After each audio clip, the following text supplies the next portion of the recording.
ክሽሩታ በቃ ራስሽን አታታይ። አሁን በቃ ተነሽ፣ ወደ ሆስፒታል መሄድ አለብን። እሺ አብሬክ ስለሚሄድ ችግር የለውም። እንዴ ቆይ አክስትሽስ? አክስቴ ምን ቤት እየጠበቀችሽ ነው?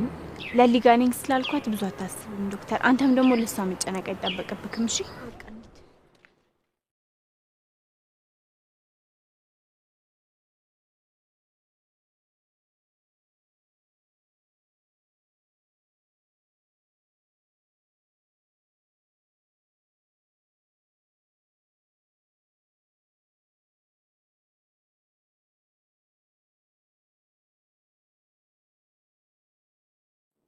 ማነው? መጣሁ።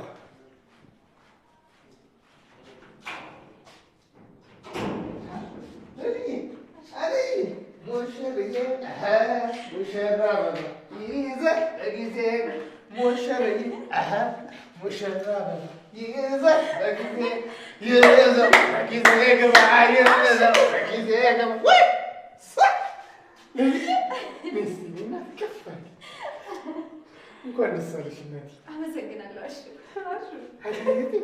እሺ ቆይ እናንተ ወዴት ነው ልብ ብላችሁ የጠፋችሁት? አሹ እትያሉ እንደ ቤት? አይ የሉም። ግን ያው ይመጣሉ። እስኪመጡ እስኪ አውጉኝ። እንዴት ነው ሰርጉ? አይጨጫቱ እንዴት ነው ለልዬ? እባካችሁ ስንት ጊዜያችን እኮ ከተገናኘ። አይ አሹ በቃ ውስጥ ገብተን እንውጣና ስንወጣ እናወራለን። እሺ ይሻላል።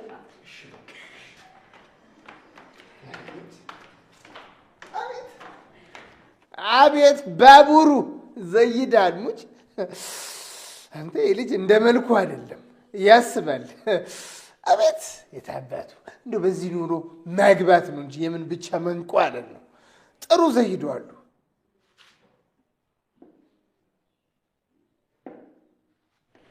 አቤት የኔ ነገር ለአዴ ቤሪ ውስጥ መሆኗን ሳልነግራት አቤት እኔ ምኑ ገንቱ ነኝ ጉቶ ነኝ እንጂ አቤት አሹ አታስብም። በግራ ጭንቅላት ብቻ ነው እንዴ የምታስበው? አስብ እንጂ አንዳንዴ።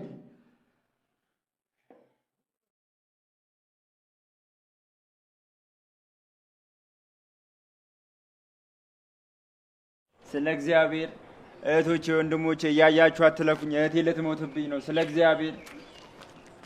እግዚአብሔር በፈጣሪ ስም ምን ሆና ነው? ቤዛ ምን ነካት? ፍቅር ዳኒ እንዴት ነህ? እንኳን መጣሽ ፍቅር። እህቴ ጎዳና ላይ ልትሞትብኝ ነው። ኧረ እኔ ምን ይሻለኛል? ኧረ በፈጣሪ ቤዛ ምን ሆና ነው? ምን ነካት? ኧረ ማዬ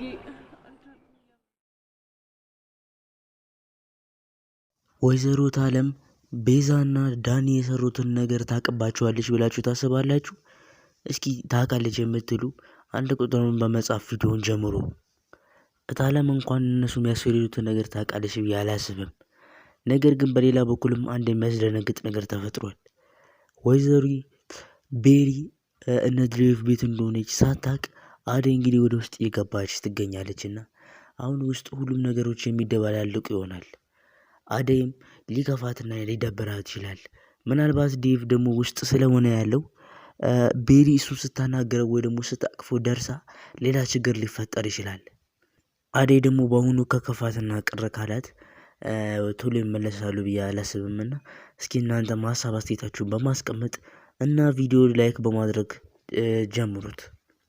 ሌላ ደግሞ አንድ ደስ የሚያሰኝ ነገር ቤሪና ዴቭ መካከል ትልቅ የሆነ ልዩነት ስለተፈጠረ አሁን ላይ እንደማይዋደዱ እያስመሰለ ነው ያለው። እሱ ከእሷ ጋር ሊሆን አልቻለም።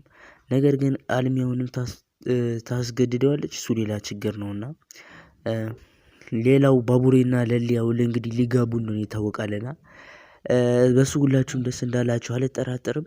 ያው ከብዙ ቆይታ በኋላ እንደሚታወቀው እስካሁን ድረስ በዴቭና በአደይ መካከል ያለውን ግጭት ለመፍታት ነበር ሁሉም ሲቃወሱ የነበሩት ባቡሬና ለሊንም ጨምሮና የእነሱ ጊዜ መች ነው እያለን ስናወራ ነበር። አሁን ግን ወደ ዋናው ገጸ ባህሪ ወይም ደግሞ ካራክተር ፕሌስ ላይ እነሱ የገቡ ይመስላል። ሁለቱ ለማጋባት ሁሉም እየጣሩ ነው ያሉትና እንግዲህ በሰላም ይጋባሉ እሱ እንኳን እርግጠኛ አይደለም። ግን የሚሆን አይመስለኝም። የሆነ ችግር ይፈጠራል ብዬ አስባለሁ። እነሱን የሚበጠብጥ ያው ድራማው አካሄዱም አሁን ላይ የሚያልቅ አይመስልምና ሌሎች ነገሮች ሊፈጠሩ ይችላሉ ብዬ አስባለሁ። ይሄ እንደኔ ማለት ነው። ያው አብዛኛው ድራማው ላይ ያሉ ግጭቶች እየተፈቱ ቢሆንም ከቤዛና ከዳኒ ውጪ ማለት ነው። ምክንያቱም እንደተመለከትነው በኪንጎና በቅምጥል ራሱ የነበረው ግጭት አሁን ላይ ተፈቶ ነው የሚገኘው። እሱ በተለይም እስር ቤት ገብቶ ከወጣ በኋላ እሷ ሁሉ ነገር ትታ ይቅርታ አድርጋለትም በፍቅር እየኖሩ እንደሆነ የተመለከትን ነው። ሲተቃቀፉና ሲያወሩ አንተ ብቻ አጠገቤ ሁን፣ እኔ ምንም እንድታመጣልኝ አልፈልግም፣ ስጦታም ሁሉም ነገር እንዳለ ነገሮች በሙሉ አላቂ ናቸው፣ አንተ ብቻ ኖርልኝ እያለች ስትናገር ሰምተናልና አሁን ላይ በእነሱ መካከል ያለው ግጭት ተፈቷል። መቼም ደግሞ የማይፈታ ግጭት ብለን ከምንጠቅሳቸው መካከል ደግሞ በኩኩሻና በዳይመንድ መካከል ያለው ከነሱ ቀጥሎ ደግሞ በአሹና በሮማን መካከል ያሉት ነገሮች መቼም ይፈታሉ ወይም ይታረቃሉ፣ አብረው ይሆናሉ የሚል ሀሳብ የለኝም ከይቅርታ ጋር። ምክንያቱም አሹና ሮማን ከአንዴም ብዙ ጊዜ ተገናኝተው አውርተው ነበርና ችግራቸው ሊፈቱ አልቻሉም። እሷም እህትና ወንድምነታችን ይሻለናል፣ ሌላ ነገር ውስጥ መግባት አልፈልግም እያለች በተደጋጋሚ ስትገልጽለት የተመለከትን ነውና ይህ ደግሞ ለእሱ ምቾት አልሰጠውም። እሱ ደጋግሞ ያናገራታል፣ ከእሷ ጋር መሆን ይፈልጋል። ነገር ግን እሷ እንደሚታየው ከሆነ ወደ ግንኙነት ውስጥ መግባት የምትፈልግ አይነት ሴት አይደለችም እና እነሱ እንኳን በአንዴ እንደዚህ አብረው ይሆናሉ የሚል ሀሳብ የለኝም። ሌላኛውና ደግሞ ዋነኛው ነገር ኩኩሻና ዳይመንድ ነው። ሁለቱ ጸብ እንግዲህ አሁን ላይ ትንሽ በፊቱ አንፃር እየቀነሰ የመጣ ነገር ነው። እሱ ደስ የሚያሳይ ነገር ነው። ነገር ግን ሙሉ ለሙሉ አይደለም።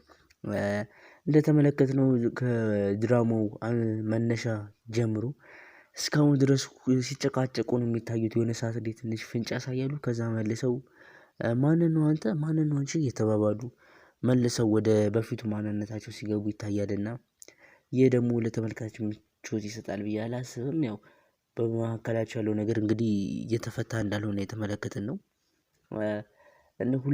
የሁለቱ ካፕሎች ነገር ከተፈታ ሌላው ቀላል ነው ብዬ አስባለሁ። የዴቭና የአደይም ነገር ይስተካከላል ብዬ አስባለሁ። የሄሉና የአቡ ነገር ይታረቃሉ ብዬ አስባለሁ። በተለይ ሄሉና አቡ ያው መስፍኔ አላመነም እንጂ እነሱ ቢነግሩት ኖሮ እና ጫኔ ምናምን ቢነግሩ ራሱ አቡ ነው እንደዚህ ያስደረገው ያስጠለፋት ቢሉ ኖሮ ልጁን እንኳን ይሰጠዋል ብዬ አላስብም ነበር።